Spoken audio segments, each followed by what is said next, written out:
Hello friends, welcome to the channel concepts everyday once again. और इस video में हम सॉल्व करेंगे सीटेट पेपर सेकेंड सितंबर 2015 सीडीपी सेक्शन एनालिसिस करने का प्रयास करेंगे, बाल विकास और शिक्षा शास्त्र। तो फ्रेंड्स, इस पार्ट का सबसे पहला क्वेश्चन है, क्या बच्चे इसलिए भाषा अर्जित करते हैं क्योंकि उनमें आनुवंशिक रूप से ऐसा करने की पूर्व प्रवृत्ति होती है, या उनके माता पिता प्रारंभिक अवस्था से ही उन्हें गहन रूप से सिखाते हैं? यह प्रश्न आवश्यक रूप से दर्शाता है। अगेन आपको ध्यान रखना है कि कई बार ऐसा हो रहा होता है कि एक से दो ऑप्शन सही हो रहे होते हैं, लेकिन हमको क्या करना है, सबसे उचित विकल्प चुनना होता है, मोस्ट अप्रोप्रिएट ऑप्शन देखना होता है, और वही उत्तर माना जाता है और वही सही होता है। तो फ्रेंड्स, देखते हैं कि इसके ऑप्शंस क्या क्या हैं। प्रकृति और पोषण पर बहस क्या ये बताता है कि आनुवंशिक रूप से ऐसा करने की पूर्व प्रवृत्ति होती है, इसलिए भाषा अर्जित करते हैं बच्चे? बहुकारक योग्यता के रूप में विकास पर चर्चा, क्या इससे ये पता चलता है कि बच्चे आनुवंशिक रूप से उनसे फिक्स होता है कि वो भाषा अर्जित करेंगे? या क्या विकास एक सतत प्रक्रिया है या एक असतत प्रक्रिया है? इसके बारे में अगर ऐसा हम देखते हैं तो क्या हमें ये पता चलता है कि भाषा बच्चे इसीलिए सीखते हैं क्योंकि उनमें आनुवंशिक रूप से ऐसा करने की पूर्व प्रवृत्ति होती है, या भाषा के विकास पर संज्ञान का प्रभाव जो होता है उसके कारण भाषा सीखते हैं बच्चे? तो फ्रेंड्स, सबसे पहले हम देख लेते हैं प्रकृति और पोषण पर बहस क्या होती है। तो फ्रेंड्स, एक अवधारणा चलती है प्रकृति की यानी नेचर की। उसमें कहा जाता है कि behaviour is caused by इनेट characteristics, अर्थात व्यवहार जन्मजात विशेषताओं के कारण होता है। यानी कि जो हमारे पास आनुवंशिक विशेषताएं आती है उसके कारण हमारा व्यवहार निर्धारित होता है। यानी कि हमको जो जीन मिलते हैं उनसे हमारा खाका प्रदान होता है व्यवहार के लिए। ऐसा कहा जाता है प्रकृति की अवधारणा में। ऑल बिहेवियर आज प्रेजेंट फ्रॉम कंसेप्शन, जो भी हमारा व्यवहार प्रदर्शित होना है वह हमारा व्यवहार गर्भधारण से या जन्म के समय से निर्धारित होता है, ऐसा कहा जाता है प्रकृति की अवधारणा में। और एक अवधारणा चलती है पोषण की अवधारणा, नर्चर की अवधारणा। उसमें कहा जाता है behaviour is determined by the environment, यानी व्यवहार पर्यावरण द्वारा निर्धारित होता है। हम किस प्रकार अंतः क्रिया करते हैं अपने चारों ओर के वातावरण से, व्यक्तियों से, समाज से, उससे हमारा व्यवहार निर्धारित किया जाता है। पर्यावरण के साथ अंतः क्रिया का परिणाम होता है हमारा व्यवहार, result of interaction with environment होता है। किसी को हम कुछ भी बना सकते हैं, ऐसा कहती है पोषण की अवधारणा। यदि उचित वातावरण दें तो हम किसी भी व्यक्ति को नर्तक, लेखक, वैज्ञानिक, इंजीनियर जो चाहे वो हम बना सकते हैं, ऐसा कहा जाता है पोषण की अवधारणा में। देखिए फ्रेंड्स, जब ये इनमें बहस क्या होती है कि प्रकृति बोलती है कि केवल ऐसा होगा और पोषण की अवधारणा बोलती है कि केवल ऐसा होगा। और हम जानते हैं फ्रेंड्स कि केवल ऐसा नहीं होता है, कि प्रकृति ही निर्धारित करती है कि हमारा व्यवहार क्या होगा या पोषण ही निर्धारित करेगा कि हमारा व्यवहार क्या होगा। ये दोनों मिलकर अंतः क्रिया होती है, इनका अन्योन क्रिया होती है, इनमें तब हमारा व्यवहार बनता है। फ्रेंड्स, यदि ये इंडिपेंडेंटली बहस करते हैं स्वतंत्र रूप से तो ये कहता है कि केवल आनुवंशिक कारणों के कारण हमारा व्यवहार निर्धारित होगा, लेकिन पोषण कहता है कि केवल वातावरण के कारण हमारा व्यवहार निर्धारित होगा। तो इनमें जब बहस होती है तो ऐसा कहा जाता है। अब देखिए फ्रेंड्स, भाषा के परिप्रेक्ष्य में देखें तो भाषा भी एक हमारे व्यवहार का हिस्सा है, और यदि हम उसे इस प्रकार की अवधारणा से समझने का प्रयास करें तो यह होगा कि जो जन्मजात विशेषताएं हैं उसके कारण बच्चे भाषा अर्जित करते हैं, ऐसा बोलता है। यदि पोषण की अवधारणा में देखें तो ऐसा बोला जाता है कि भाषा बच्चे इस प्रकार ग्रहण करते हैं क्योंकि उनकी पर्यावरण के साथ अंतःक्रिया हो रही होती है। तो फ्रेंड्स, इसका राइट आंसर हम पहचानते हैं। देखिए फ्रेंड्स, इनमें कहा जा रहा है कि बच्चे भाषा इसलिए अर्जित करते हैं क्योंकि उनमें आनुवंशिक रूप से ऐसा करने की पूर्व प्रवृत्ति होती है। तो फ्रेंड्स, अभी हमने देखा कि प्रकृति और पोषण की जब बहस होती है तब ही ऐसा होता है। तो इसका फ्रेंड्स राइट आंसर हो जाएगा ऑप्शन 1, मोस्ट अप्रोप्रिएट आंसर यही है। बहुकारक योग्यता के रूप में विकास पर चर्चा होने पर ऐसा नहीं होता है। इसमें तो कहा जाता है कि जो बच्चे हैं उनके पास बहुत सारी एबिलिटीज़ हैं, वर्बल एबिलिटीज़ हैं, बोलने की क्षमता है, म्यूजिकल इंटेलिजेंस है, काइनेस्थेटिक इंटेलिजेंस है, गतिक का जो है योग्यता है, इस प्रकार कहा जाता है। इसमें ये नहीं कहा जाता कि बच्चे आनुवंशिक रूप से पूर्व प्रवृत्ति है उनकी इसलिए वे भाषा अर्जित करते हैं। क्या विकास एक सतत प्रक्रिया है या असतत प्रक्रिया है, इसमें भी ऐसा नहीं कहा जाता है। भाषा के विकास का संज्ञान पर प्रभाव में भी ऐसा नहीं कहा जाता है। हमने अभी स्पष्ट रूप से देखा कि प्रकृति और पोषण की बहस जब होती है तब ऐसा कहा जाता है। नेक्स्ट क्वेश्चन देखते हैं। अमूर्त वैज्ञानिक चिंतन के लिए क्षमता का विकास निम्नलिखित अवस्थाओं में से किसकी एक विशेषता है? संवेदी गतिक अवस्था, पूर्व संक्रियात्मक अवस्था, मूर्त संक्रियात्मक अवस्था या औपचारिक संक्रियात्मक अवस्था। तो फ्रेंड्स, अमूर्त चिंतन की बारे में बात हो रहा है। तो फ्रेंड्स, ये पियाजे के सिद्धांत से क्वेश्चन आया हुआ है और उसका सीधा सीधा आंसर है कि अमूर्त चिंतन जो है वो वैज्ञानिक चिंतन होता है, वो औपचारिक संक्रियात्मक अवस्था का गुण होता है। इसका आपको डिटेल थ्योरी देखनी है जिससे कि आपको आंसर इजीली आ जाएगा। नेक्स्ट क्वेश्चन देखते हैं। एक बच्चा तर्क प्रस्तुत करता है, आप यह मेरे लिए करें और मैं वह आपके लिए करूंगा। यह बच्चा कोलबर्ग की नैतिक तर्कणा की किस अवस्था के अंतर्गत आता है या आएगा? सहायक उद्देश्य अभिमुखीकरण, दंड और आज्ञा पालन अभिमुखीकरण, अच्छा लड़का अच्छी लड़की अभिमुखीकरण या सामाजिक अनुबंधन अभिमुखीकरण। तो फ्रेंड्स, जो कोहलबर्ग की थ्योरी है, नैतिक विकास का सिद्धांत है, उसमें उन्होंने 6 स्टेज दी हैं। मेन स्टेज जो है वो 3 है और उसके अंतर्गत 2-2 स्टेज शामिल हैं। तो फ्रेंड्स, सबसे पहले बच्चा क्या होता है, दंड से उसका व्यवहार परिलक्षित होता है। दंड अभिमुखता होती है उसमें कि वो जो व्यवहार हमें करवाना है बच्चे से वो दंड के रिस्पेक्ट में होता है कि जैसा हम दंड देंगे उसे उस प्रकार का व्यवहार करेगा। यांत्रिक सापेक्षता अभिमुखता में क्या होता है, बच्चा चाहता है कि मैं इसके लिए ऐसा कर दूं तो वो मेरे लिए ऐसा करना चाहिए। इस प्रकार की जो स्टेज है उसमें ऐसा होता है कि बच्चा यह चाहता है कि आप मेरे लिए यह करें, मैं आपको चॉकलेट दूंगा तो आपको कुछ ना कुछ आम देना पड़ेगा, मैंगो देना पड़ेगा आपको, ऐसा वो चाहता है। तो फ्रेंड्स, इसमें सीधा सीधा आंसर है कि यह कहा जाता है सहायक उद्देश्य अभिमुखीकरण में ऐसा कहा जाता है। द इंस्ट्रूमेंटल पर्पस ओरिएंटेशन जो होता है इसमें ऐसा कहा जाता है। अलग अलग नाम है ये एक ही अवस्था के। जो यांत्रिक सापेक्षिक अभिमुखता है, यांत्रिक यानी इंस्ट्रूमेंटल, इंग्लिश में इसमें अच्छा दिया गया है ऑप्शन। तो फ्रेंड्स, आपको इंग्लिश भी देख लेना है थोड़ा। द इंस्ट्रूमेंटल पर्पस ओरिएंटेशन सहायक उद्देश्य अभिमुखीकरण में ऐसा होता है। तो फ्रेंड्स, इसका मोस्ट अप्रोप्रिएट आंसर हो जाएगा ऑप्शन 1। नेक्स्ट क्वेश्चन देखते हैं। प्रगतिवादी शिक्षा इस मत पर विश्वास करती है कि शिक्षक को अपने उपागम में दृढ़ रहना है और वर्तमान समय में बिना दंड का प्रयोग किए बच्चों को पढ़ाया नहीं जा सकता। समस्या समाधान और आलोचनात्मक चिंतन पर अधिक बल देता है। अनुबंधन और पुनर्बलन के सिद्धांतों पर आधारित है। पाठ्य पुस्तकों पर आधारित है क्योंकि वे ज्ञान के एकमात्र वैध स्रोत हैं। तो फ्रेंड्स, इसकी अवधारणा हम थोड़ी सी देख लेते हैं। प्रोग्रेसिव एजुकेशन का फाउंडेशन है, जो प्रिंसिपल है, सिद्धांत है, वो क्या कहता है कि स्वाभाविक रूप से विकसित होने की स्वतंत्रता देनी चाहिए बच्चों को। बच्चों को खुद से डेवलप होना है, खुद से विकास करना है, इस प्रकार नेचुरल रूप से विकास करना है। इस प्रकार हमें उन्हें इन्वायरमेंट देना है, स्वतंत्रता देनी है।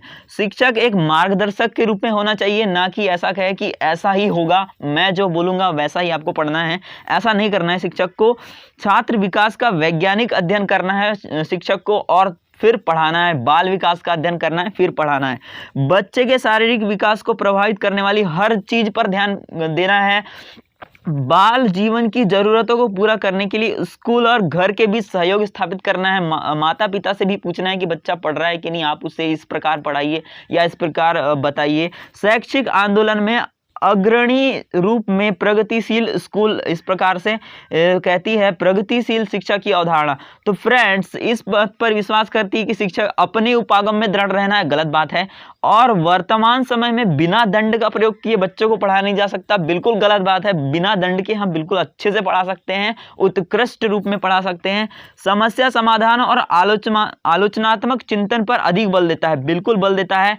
प्रगतिशील शिक्षा यह कहती है कि बच्चे को समस्या दीजिए, आलोचनात्मक चिंतन करेगा, उसका क्रिटिकल थिंकिंग करेगा और वो समाधान ढूंढेगा उसका। बेस्ट समाधान ढूंढेगा। अनुबंधन और पुनर्बनन के सिद्धांतों पर आधारित नहीं है। ये नहीं कहता कि बच्चों को पुरस्कार दीजिए, आप कंडीशनिंग करवाइए उसकी कि अच्छा ये है बुरा ये है, ऐसा गलत बात है। ये प्रगतिशील शिक्षा ऐसा नहीं कहती है। पाठ्य पुस्तकों पर आधारित है क्योंकि वे ज्ञान के एकमात्र सूत्र है, ये तो बात गलत है। ज्ञान का एकमात्र स्रोत पाठ्य पुस्तक नहीं है। तो फ्रेंड्स इसका मोस्ट अप्रोप्रिएट आंसर है ऑप्शन 2। नेक्स्ट क्वेश्चन देखते हैं। विभिन्न मुद्दों और विमर्शों पर उनके लिए कारण प्रस्तुत करते हुए बच्चों को अपनी व्यक्तिगत राय को व्यक्त करने के लिए प्रोत्साहित करने वाले प्रश्न किसको बढ़ावा देते हैं? बच्चे व्यक्तिगत रूप से अपनी राय प्रस्तुत कर रहे हैं, अपना ओपिनियन बना रहे हैं, तो ये किस प्रकार का प्रश्न है? क्या बढ़ावा दे रहा है इस प्रकार का प्रश्न? क्या यह अभिसारी चिंतन को बढ़ावा दे रहा है कि बच्चे अपना ओपिनियन बना रहे हैं, एक मत पे जा रहे हैं? क्या ऐसा हो रहा है? बिल्कुल हो रहा है, ऐसा अभिसारी चिंतन हो रहा है, कन्वर्जेंट थिंकिंग है, जानकारी का पुनः स्मरण नहीं हो रहा है, याद नहीं कर रहा है, वो ओपिनियन बना रहा है, कुछ ना कुछ फैक्ट इकट्ठा करके एक निष्कर्ष निकाल रहा है। बच्चों का मानकीकृत आकलन नहीं हो रहा है, कोई स्टैंडर्ड असेसमेंट हम यहाँ नहीं कर रहे हैं, बच्चे खुद इसको बना रहे हैं, सोच रहे हैं, विचार कर रहे हैं। विश्लेषणात्मक और आलोचनात्मक चिंतन, क्या ऐसा हो रहा है कि बच्चे अपनी व्यक्तिगत राय बना रहे हैं, व्यक्त करने के लिए प्रोत्साहित किया जा रहा है? बिल्कुल, वो एनालिसिस करके, आलोचन करके इस प्रकार से जा रहे हैं, यानी वो अभिसारी चिंतन इसमें आ जाएगा। विश्लेषण और आलोचनात्मक चिंतन में अभिसारी चिंतन आ जाएगा। तो फ्रेंड्स इसका जो राइट आंसर हो जाएगा, मोस्ट अप्रोप्रिएट आंसर हो जाएगा ऑप्शन 4। नेक्स्ट क्वेश्चन देखते हैं। निम्नलिखित में से कौन सा कथन विकास और अधिगम के बीच संबंध को सर्वश्रेष्ठ रूप से जोड़ता है? विकास और अधिगम के बीच संबंध बनाना है हमें। अधिगम और विकास समानार्थक परिभाषित शब्द है, बिल्कुल गलत बात है। अधिगम के कॉन्सेप्ट अलग है, विकास की परिभाषा अलग है, सिनोनिमस नहीं है ये। अधिगम और विकास एक जटिल तरीके से अंतः संबंधित है, बिल्कुल सही बात है। इस प्रकार संबंधित है, वेरी वेरी कॉम्प्लेक्स है, हमें कभी कभी पता नहीं चलता कि क्या लर्निंग है, क्या डेवलपमेंट है, क्या अधिगम है और क्या विकास है। विकास अधिगम से स्वतंत्र है, गलत बात है, बिल्कुल जटिल रूप से संबंधित है, स्वतंत्र नहीं है। अधिगम विकास के पीछे रहता है, ऐसा वाइगॉस्की कहते हैं, लेकिन हमेशा वाइगॉस्की काम नहीं करेंगे, बहुत सारी सिद्धांत भी काम करते हैं। तो इस प्रकार अधिगम और विकास एक जटिल तरीके से अंतः संबंधित है, यह बिल्कुल मोस्ट अप्रोप्रिएट आंसर है। नेक्स्ट क्वेश्चन देखते हैं। इनमें से कौन सा विकास का एक सिद्धांत नहीं है? विकास जीवन पर्यंत होता है, बिल्कुल विकास जीवन पर्यंत होता है। विकास वंशानुक्रम और पर्यावरण दोनों से प्रभावित होता है, बिल्कुल प्रभावित होता है। विकास संशोधन योग्य होता है, बिल्कुल होता है। विकास केवल संस्कृति से शासित और निर्धारित होता है, गलत बात है, केवल संस्कृति से नहीं होता, पर्यावरण से भी होता है और संस्कृति यानी पर्यावरण से भी होता है, लेकिन उसमें आनुवांशिक कारक भी शामिल होते हैं। तो इस प्रकार फ्रेंड्स मोस्ट अप्रोप्रिएट ऑप्शन है ऑप्शन 4। नेक्स्ट क्वेश्चन देखते हैं। बाल केंद्रित कक्षा की एक प्रमुख विशेषता है कि उसमें शिक्षक के द्वारा बल प्रयोग और मनोवैज्ञानिक नियंत्रण होता है, जो अधिगम पथ और बच्चों के व्यवहार को निर्धारित करता है, बिल्कुल गलत बात है। समावेशी शिक्षा या बाल केंद्रित शिक्षा में बल का प्रयोग नहीं करना है। शिक्षक बच्चों के लिए व्यवहार के समरूप तरीकों को निर्धारित करता है और जब वे उसका पालन करते हैं तो उन्हें उपयुक्त पुरस्कार देता है, गलत बात है। टीचर कह रहा है कि आप ऐसा करेंगे तो मैं आपको पुरस्कार दूंगा, ये गलत बाट है। शिक्षक की भूमिका ज्ञान को सीखने के लिए उससे प्रस्तुत करना है और शिक्षार्थियों का मानक मापदंड पर आकलन करना है। क्या ऐसा है कि टीचर ये बताया कि मैं ज्ञान प्रस्तुत कर रहा हूँ, आपको ग्रहण करना है, और इस प्रकार वो स्टैंडर्ड पैरामीटर डिसाइड कर देता है कि और मैं इसी प्रकार आकलन करूंगा, गलत बात है। शिक्षक के मार्गदर्शन से शिक्षार्थियों को अपनी स्वयं की समझ का निर्माण करने के लिए उत्तरदायी बनाया जाता है, बिल्कुल सही है कि बाल केंद्रित शिक्षा में ऐसा ही होता है कि शिक्षक केवल मार्गदर्शन देता है बच्चों को कि आप इस प्रकार से समझ सकते हैं, और बच्चे स्वयं की समझ का निर्माण करते हैं और खुद उत्तरदायी होते हैं वे अपने ज्ञान के लिए। तो बिल्कुल मोस्ट अप्रोप्रिएट आंसर है ऑप्शन 4। नेक्स्ट क्वेश्चन देखते हैं। बुद्धि के बारे में निम्नलिखित में से कौन सा कथन सर्वाधिक उपयुक्त है? बताना है इंटेलिजेंस के बारे में आप क्या सोचते हैं या क्या कथन उपयुक्त हो सकता है। बुद्धि विद्यालय में अच्छा प्रदर्शन करने की योग्यता है, गलत बात है। केवल विद्यालय में अच्छा प्रदर्शन कर रहे हैं आप तो इससे आपकी बुद्धि या इंटेलिजेंस है ये पता नहीं चल रहा है, और भी आप दूसरे क्षेत्र में अच्छा प्रदर्शन कर सकते हैं। बुद्धि बहुआयामी है और इसमें कई पहलू निहित है, बिल्कुल अभी ही हमने ये सोचा था, बिल्कुल ये आंसर हो सकता है। बुद्धि को केवल मानकीकृत बुद्धि लब्धि परीक्षणों के आयोजन के द्वारा विश्वसनीय रूप से निर्धारित किया, गलत बात है। कई बार इंटेलिजेंस को मापना या मानक रूप से निर्धारित करना, विश्वसनीय रूप से निर्धारित करना संभव नहीं होता है। इस प्रकार की भी इंटेलिजेंस होती है बच्चों में या किसी व्यक्ति में। बुद्धि मूलभूत रूप से स्नायु तंत्र संबंधी कार्य प्रणाली है, उदाहरणार्थ प्रकरण की गति, संवेदी विभेद और भी शामिल है। मूलभूत रूप से तो है, लेकिन मोस्ट अप्रोप्रिएट है कि मूलभूत में बहुत सारी प्रणाली शामिल है। ये मोस्ट अप्रोप्रिएट आंसर है कि बुद्धि बहुआयामी है, म्यूजिकल इंटेलिजेंस है, प्राकृतिक बुद्धि है, अस्तित्वपरक बुद्धि है, काइनेस्थेटिक गतिक बुद्धि है हमारे पास। इस प्रकार से हमारे पास बहुत सारे पहलू निहित है। तो फ्रेंड्स इसका मोस्ट अप्रोप्रिएट हो रहा है ऑप्शन 2 और यही ऑप्शन सही है। नेक्स्ट क्वेश्चन देखते हैं। लिंग या जेंडर पक्षपात खालिस्तान की ओर संकेत करता है। जेंडर पक्षपात के बारे में बताना है हमें, क्या उससे जेंडर पक्षपात हमें दिखाई दे रहा है किस ऑप्शन में। अपने शरीर विज्ञान के कारण लड़कों और लड़कियों के बीच विभिन्नताओं को स्वीकृति, सही है, ये इसमें जेंडर पक्षपात नहीं है, बिल्कुल विभिन्न है बच्चे। सांस्कृतिक अभिवृत्तियों के कारण अपेक्षाओं पर आधारित लड़कों और लड़कियों से भिन्न व्यवहार कर रहे हैं, गलत बात है ये तो, कि आप लड़कियों से सांस्कृतिक विभिन्नता है उसके कारण आप लड़कियों को अलग व्यवहार करते हैं, लड़कों को अलग व्यवहार करते हैं, ये बिल्कुल डिस्क्रिमिनेशन हो रहा है, जेंडर पक्षपात हो रहा है, जेंडर बियास है यहाँ पर। अनुवांशिक विभिन्नताएं जो लड़कों और लड़कियों में मौजूद है, बिल्कुल मौजूद हैं, इसमें कोई जेंडर की बात नहीं हो रही है, कोई सामाजिक परिप्रेक्ष्य की बात नहीं हो रही है, आनुवांशिक बात हो रही है। स्त्रियोचित और पुरुषोचित विशेषताओं में सापेक्ष रूप से स्वयं का बोध, इसमें भी जेंडर पक्षपात नहीं हो रहा है। जो स्त्रियोचित व्यवहार है वो बिल्कुल करना चाहिए उनको, पुरुषोचित व्यवहार भी उनको करना चाहिए, मैस्कुलाइन कैरेक्टर फेमिनाइन कैरेक्टर बिल्कुल दिखाना चाहिए। तो फ्रेंड्स इसका मोस्ट अप्रोप्रिएट आंसर हो गया ऑप्शन 2। नेक्स्ट क्वेश्चन देखते हैं। एक प्राथमिक विद्यालय के शिक्षक के रूप में आपके पास कक्षा में कुछ ऐसे बच्चे हैं जो प्रथम पीढ़ी के हैं, पहली बार पढ़ना जा रहे हैं विद्यालय में पढ़ने, उनके माता पिता ने पढ़ाई नहीं की है। आपके द्वारा निम्नलिखित में से किसे किए जाने की संभावना सर्वाधिक है, क्या हो सकता है उनके साथ विद्यालय में। बच्चे से कहेंगे कि उनमें आगे बढ़ने की क्षमता नहीं है, अब उन्हें अपने माता पिता के काम में सहायता करनी चाहिए, बिल्कुल गलत बात है, ये बिल्कुल सीख सकते हैं वो। ऐसा नहीं कि वे बच्चे अगर फर्स्ट जनरेशन लर्नर है, प्रथम पीढ़ी के सीखने वाले हैं तो वे सीख नहीं सकते, ये तो बिल्कुल गलत बात है।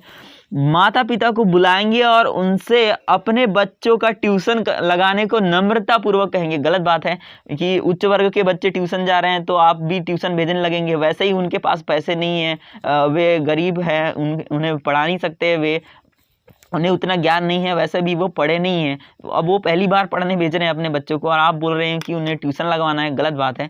कक्षा गतिविधि के समय, यानी कि आप पढ़ाना नहीं चाहते उन्हें, कक्षा गतिविधि के समय और गृह कार्य के लिए उन्हें बुनियादी सहयोग और अन्य सहायता उपलब्ध कराएंगे, बिल्कुल हम ऐसा करेंगे, समय देंगे उन्हें असाइनमेंट देंगे, बिल्कुल सहयोग प्रदान करेंगे, उन्हें इसके फोल्डिंग करेंगे, वाइगॉट्स्की की थ्योरी से है, उन्हें सहायता देंगे, बिल्कुल हेल्प करेंगे जितना वे सीख सकते हैं। उन्हें याद करने के लिए और उत्तर को पांच बार अपनी उत्तर पुस्तिका में लिखने के लिए गृह कार्य देंगे, गलत बात है, ये आप गरीब बच्चे हैं इसका मतलब आप उन्हें केवल लिखवाएंगे, ये ऐसा नहीं करना है, ये गलत है। तो मोस्ट अप्रोप्रिएट आंसर है इसका ऑप्शन 3। नेक्स्ट क्वेश्चन देखते हैं। समय आयु के बच्चों में भी आकृति, योग्यता, स्वभाव, रुचि, प्रवृत्ति और अन्य बातों में बहुत अंतर होता है, बिल्कुल अंतर होता है, समान आयु में भी ऐसा होता है। इस संदर्भ में विद्यालय की क्या भूमिका है, बताना है विद्यालय को क्या करना चाहिए। सुनिश्चित करना कि सभी बच्चों का विकास एक ही प्रकार से हो, गलत। अब पहले ही बच्चे समान आयु के हैं, अलग अलग रुचि प्रवृत्ति ये सब है और आप बोल रहे हैं कि बच्चों का विकास एक ही प्रकार से हो, गलत। सुनिश्चित करना कि प्रत्येक बच्चे को अपनी क्षमताओं के अनुसार विकास के अवसर मिले, बिल्कुल सही बात है, ये सुनिश्चित करना है हमें, अपॉर्चुनिटी देनी बच्चों की, अलग अलग प्रकार से विकास हो, उनका अवसर उनको बिल्कुल बिल्कुल मिलने चाहिए। बच्चों के आकलन के लिए नियामक मानक स्थापित करना गलत बात है कि आप नॉर्म बना दिया स्टैंडर्ड कि ये बच्चा अगर इतना विकास कर लेगा तो हम उसे कहेंगे कि ये अच्छा है, गलत बात है। सुनिश्चित करना कि शिक्षक मानकीकृत निर्देश और पाठ्य पुस्तकों का उपयोग करे, गलत है। अब ये मानकीकृत उद्देश्य और पाठ्य पुस्तक सुनिश्चित कर रहा है लेकिन उन्हें अपॉर्चुनिटी ही नहीं दे रहा है कि वे बच्चे सीखें, अपना विकास करें, अवसरों के माध्यम से अपनी क्षमताओं के अनुसार विकास करें। तो इस प्रकार ये ऑप्शन भी करेक्ट नहीं है। मोस्ट अप्रोप्रिएट आंसर है या ऑप्शन है ऑप्शन 2। नेक्स्ट क्वेश्चन देखते हैं। एक समावेशी कक्षा में किसी शिक्षिका को सबसे महत्वपूर्ण भूमिका क्या है? शिक्षिका की सबसे महत्वपूर्ण भूमिका क्या है बताना है। सुनिश्चित करना कि प्रत्येक बच्चे को अपनी संभावना को प्राप्त करने का अवसर मिले, बिल्कुल ऐसा सुनिश्चित करना है उसे कि जो भी विकास हो सकता है बच्चे का वो अवसर मिले उसे और वो प्राप्त करे। कक्षा के लिए ऐसी योजना बनाना कि प्रत्येक बच्चा समान गति से आगे बढ़े, गलत बात है। प्रत्येक बच्चा समान गति से नहीं बढ़ेगा, अलग अलग क्षमताओं से युक्त बच्चे हमारे विद्यालय में होते हैं तो समान गति से आगे बढ़े हुए, ऐसा बिल्कुल नहीं हो सकता। यह सुनिश्चित करना कि शिक्षिका कक्षा को मानक निर्देश दे रही है, गलत बात है। आपने बोल दिया कि ऐसा ही होगा, स्टैंडर्ड इंस्ट्रक्शन दे रही है, ऐसा नहीं करना है समावेशी कक्षा में। बच्चों के माता पिता के व्यवसाय को जानना ताकि शिक्षिका प्रत्येक बच्चे के भावी व्यवसाय को जान सके, गलत बात है। माता पिता क्या कर रहे हैं उससे आपको बच्चे के सिखाने में आप मदद तो कर सकते हैं लेकिन ये डिटरमाइन नहीं कर सकते कि आप उन्हें वे ही सिखाएं जो बच्चे हैं, वो माता पिता जो व्यवसाय करते हैं उन्हें भी वैसा ही करना है, गलत बात है। नेक्स्ट ऑप्शन देखते हैं, इसका करेक्ट ऑप्शन है ऑप्शन 1। नेक्स्ट क्वेश्चन है, अपनी कक्षा के बच्चों को उनकी अपनी अवधारणाओं को बदलने में आप किस प्रकार सहायता करेंगे? किस प्रकार सहायता करेंगे कि आप बच्चे के कॉन्सेप्ट बदलें, चेंज हो कॉन्सेप्ट, जो उन्होंने सीखा है उसमें थोड़ा परिवर्तन आए। तथ्यात्मक जानकारी देंगे तो इससे वे कैसे सीखेंगे? जानकारी इकट्ठा करने से बच्चे नहीं सीखते हैं। अवधारणाओं के बारे में बच्चों को अपनी समझ को व्यक्त करने का अवसर देना है कि बच्चों को समझने का अवसर देना है, अंडरस्टैंडिंग लाने का अवसर देना है कि बच्चे सीख सके, खुद से अवसर पाकर सीख सके, अवधारणाएं बना सकें। बच्चों को सूचनाएं लिखाकर उन्हें याद करवाना नहीं है। यदि बच्चों की अवधारणाएं गलत हो तो उन्हें दंड भी देना नहीं है। तो इसका इस प्रकार हो गया most appropriate answer option 2। Next question देखते हैं। जब बच्चे एक विशेष संख्या में पुस्तकें पढ़ते हैं तो उन्हें एक प्रमाण पत्र दिया जाता है। यह रणनीति शायद अधिक समय तक काम न करे क्योंकि अब बार बार प्रमाण पत्र दे रहे हैं आप, प्रमाण पत्र, तो बच्चा ये सोचने लगेगा कि अब हमें केवल पढ़ना है प्रमाण पत्र के लिए, ये फर्स्ट थॉट होगा। जब अधिक संख्या में बच्चे पढ़ना शुरू कर देंगे तो बड़ी मात्रा में प्रमाण पत्र देने होंगे, बिल्कुल गलत बात है। ऐसा हो सकता है लेकिन ये मोस्ट अप्रोप्रिएट आंसर नहीं है इसका। नेक्स्ट ऑप्शन देखते हैं। बच्चों को पढ़ना बच्चों को उनके गृह कार्य को पूरा करने में बाधा डालेगा, बिल्कुल बाधा नहीं डालेगा। पुरस्कार मिल रहा है तो गृह कार्य ज्यादा करना चाहेंगे। यह संभवतः बच्चों को केवल प्रमाण पत्र प्राप्त करने के लिए पुस्तकों को पढ़ने की तरफ ले जाता है, बिल्कुल सही बात है। पुस्तकालय में बहुत अधिक पुस्तकों को खरीदने की आवश्यकता होगी लेकिन बच्चे ये सोचने लगेंगे कि हमें पढ़ना है केवल प्रमाण पत्र पाने के लिए। यदि आपको प्रमाण पत्र ज़्यादा देने होंगे तो ये तो अच्छी बात है, लेकिन बच्चे ये सोचने लगेंगे कि प्रमाण पत्र देने के लिए हमें पढ़ा जा रहा है। तो इसका इस प्रकार मोस्ट अप्रोप्रिएट आंसर है ऑप्शन 3। नेक्स्ट क्वेश्चन देखते हैं। किसी कक्षा में शिक्षक की भूमिका है अपने ज्ञान से शिक्षार्थियों को परिपूर्ण करना और उन्हें परीक्षा के लिए तैयार करना, केवल परीक्षा के लिए तैयार करना। शिक्षार्थियों के लिए शिक्षक की भूमिका नहीं होती है।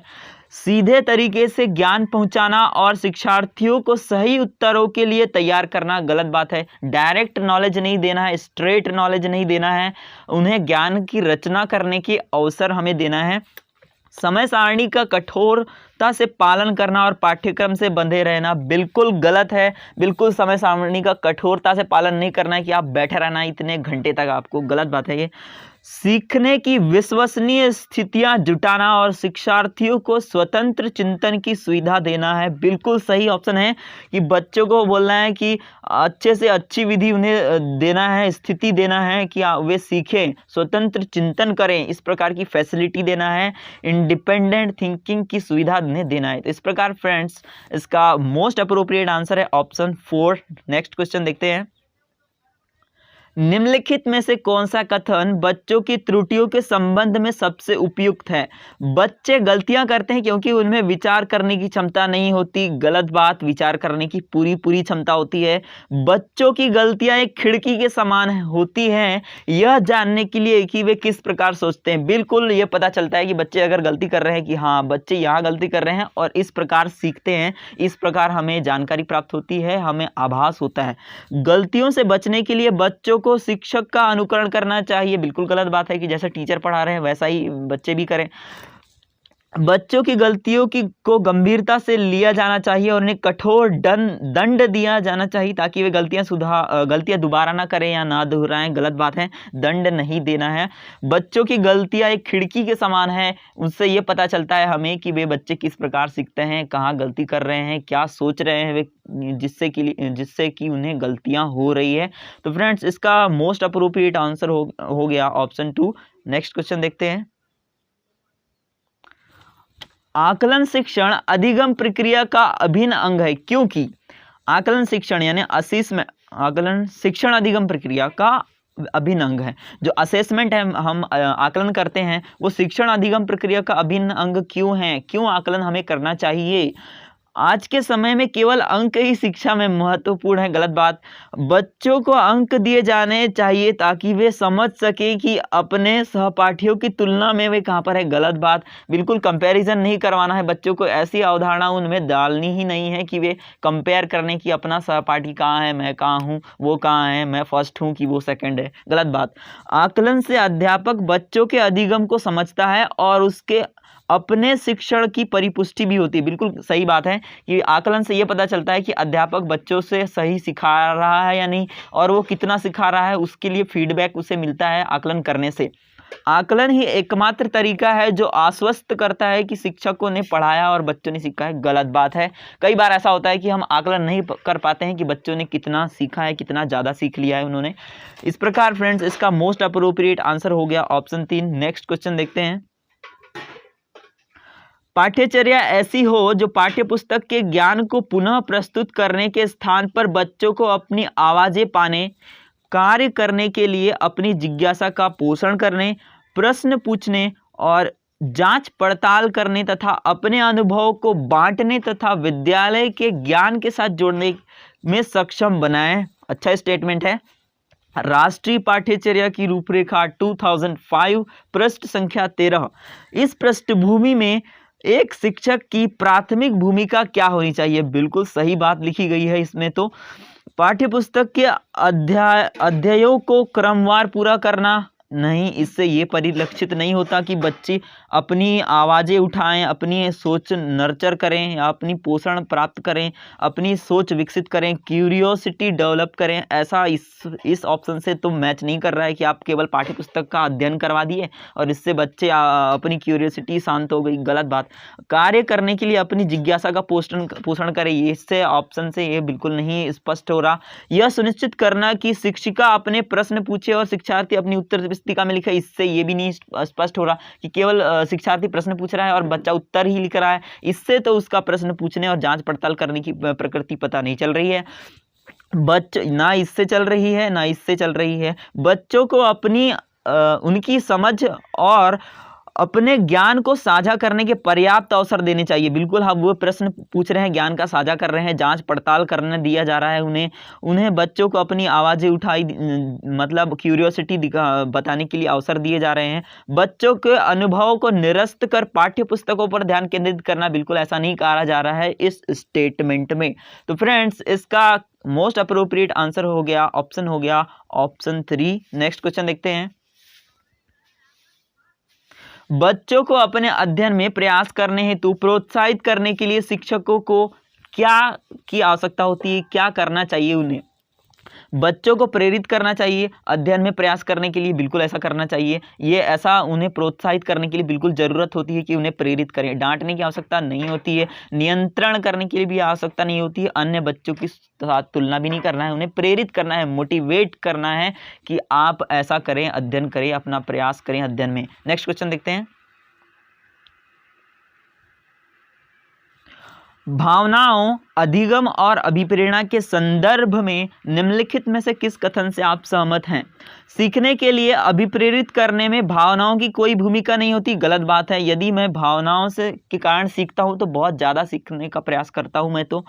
कुछ नया सीखना इस बात पर निर्भर करता है कि उसमें हम कितने निपुण हैं। गलत बात है। नया सीखना है और पहले से निपुण है आप, गलत गलत बिल्कुल गलत। सीखने के लिए भावनाओं को अलग रख देना चाहिए। गलत बात है, भावनाएं शामिल होनी चाहिए। प्रेरणा और सीखने के साथ भावनाएं घनिष्ठ रूप से जुड़ी होती हैं और ये सीखने में मदद करती है हमारी, बिल्कुल इससे हम सहमत हैं। इस प्रकार फ्रेंड्स इसका करेक्ट ऑप्शन हो गया ऑप्शन 4। नेक्स्ट क्वेश्चन देखते हैं।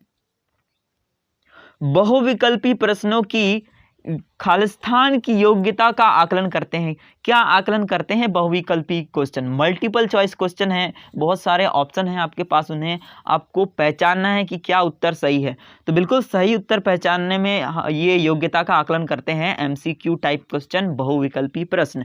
सही उत्तर का प्रत्यय याद करने में कुछ क्वेश्चन करते हैं, लेकिन सभी क्वेश्चन याददाश्त पर डिपेंड नहीं होते हैं, इस प्रकार ये मोस्ट अप्रोप्रिएट आंसर नहीं है। सही उत्तर का निर्माण तो पहले से ही वहाँ किया गया है, आपको केवल पहचानना है, अपना तर्क इस्तेमाल करना है, अपना जो भी ज्ञान है वो इस्तेमाल करके आपको पहचानना है। सही उत्तर की व्याख्या नहीं करनी है वहां पर। तो इस प्रकार इसका मोस्ट अप्रोप्रिएट आंसर है ऑप्शन 1। नेक्स्ट क्वेश्चन देखते हैं। सामाजिकरण की प्रक्रिया में शामिल नहीं है। क्या शामिल नहीं है? सामाजिकरण की प्रक्रिया में बताना है हमको। एक संस्कृति की रीतियां और मानदंडों को सीखना शामिल है। कौशलों का अर्जन, एक्विजिशन ऑफ स्किल, क्या है सामाजिकरण में शामिल है? क्या कौशल आप सामाजिकरण से प्राप्त करते हैं? नहीं। एक्विजिशन ऑफ स्किल ट्रेनिंग से मिलती है, हमें कहीं ट्रेनिंग सेंटर जाना होता है और वहाँ ज़्यादातर सामाजिकरण की प्रक्रिया बिल्कुल नहीं के बराबर होती है।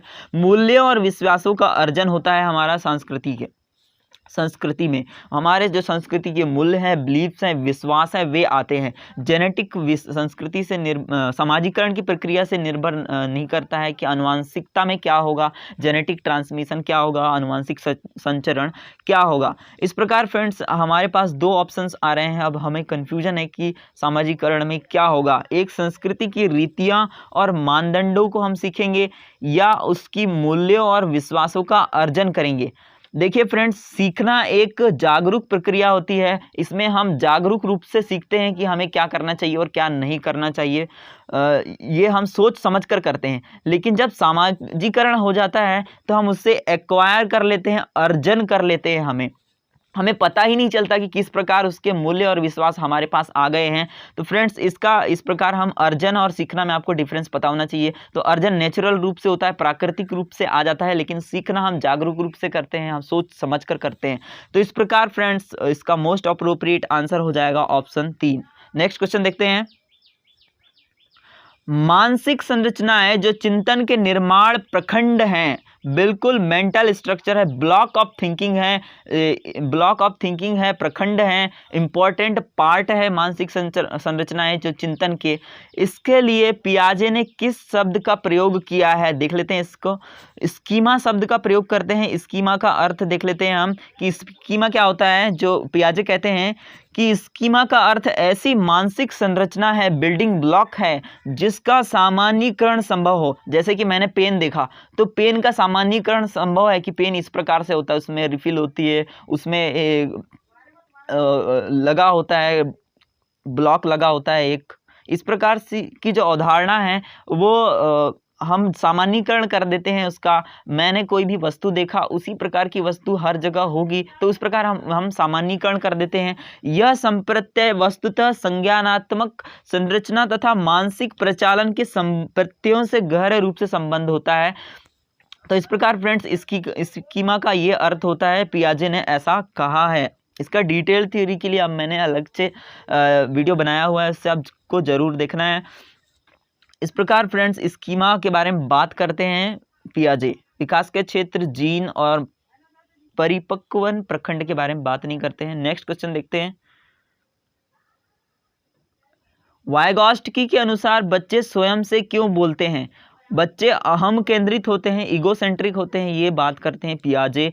अब बच्चे अपने कार्य की दिशा देने के लिए बोलते हैं, बिल्कुल ऐसा ही बात करते हैं पियाजे। ऐसा बात करने की कोशिश करते हैं कि बच्चे जो है अपने कार्य के एक्शन मतलब अपने कार्य को डायरेक्ट करते हैं, गाइड करते हैं। बच्चे अपने प्रति वयस्कों का ध्यान आकर्षित करने की बोलते हैं, या बच्चे स्वभाव से बहुत बातूनी होते हैं। तो फ्रेंड्स ऐसा नहीं कहते हैं, बच्चे वयस्कों का ध्यान आकर्षित करने के लिए बोलते हैं, ऐसा नहीं कहते हैं पियाजे।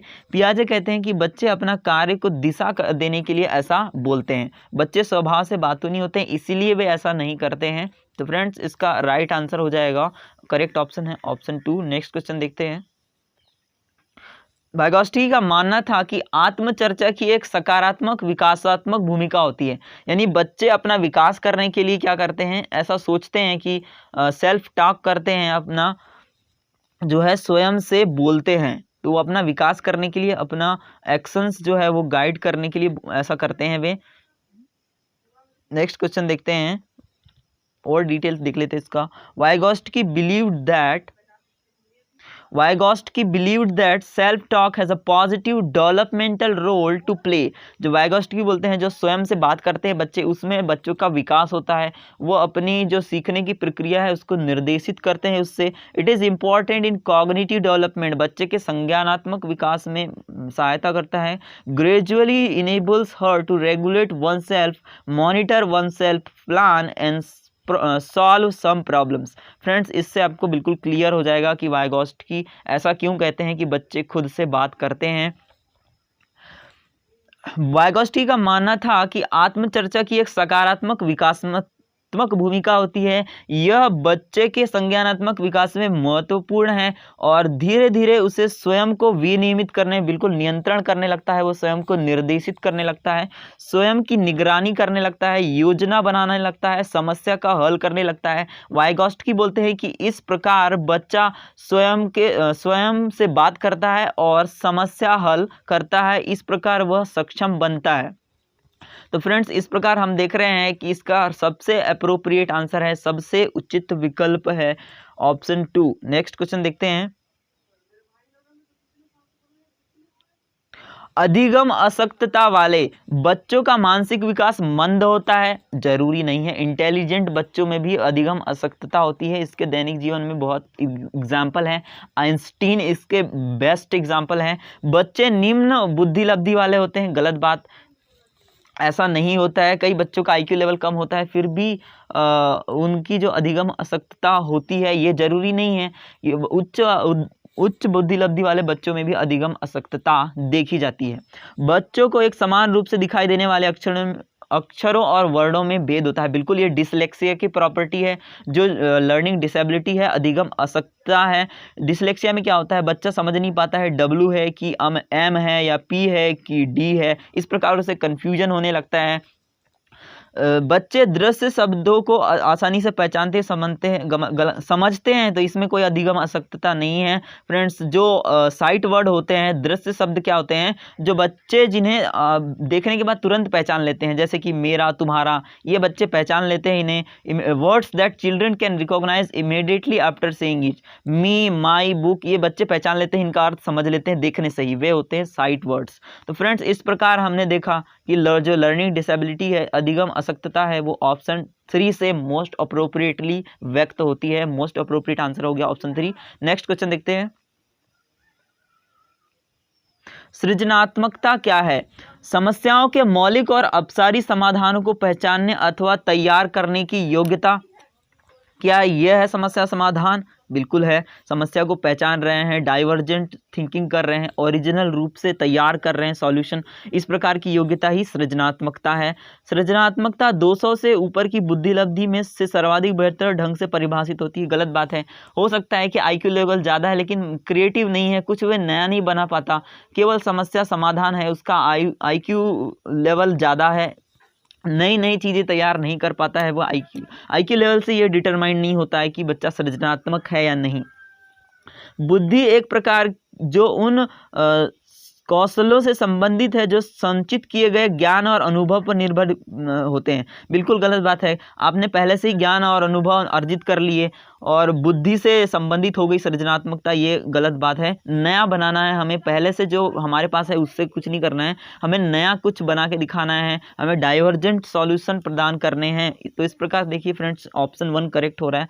बुद्धि एक प्रकार जो संसाधन की गति को शामिल करते हुए सूचना प्रक्रमण कौशलों पर अत्यधिक निर्भर है। बिल्कुल गलत बात है। ये तो ट्रेनिंग हो गई। ट्रेनिंग से सृजनात्मकता कैसे आएगी? क्रिएटिविटी तो बच्चे में विकसित होती है उसके खुद को पहचानने में, खुद के से ओरिजिनल रूप से थिंकिंग में, डाइवर्जेंट रूप से थिंकिंग में। और एक बात फैक्ट आपको ध्यान रखना है, जो क्रिएटिविटी है वो डाइवर्जेंट थिंकिंग से रिलेटेड होती है, डाइवर्जेंट सॉल्यूशन से रिलेटेड होती है, अब सारी समाधानों से रिलेटेड होती है। तो इस प्रकार फ्रेंड्स हमने देखा कि इसका मोस्ट अप्रोप्रिएट आंसर है ऑप्शन 1। नेक्स्ट क्वेश्चन देख लेते हैं।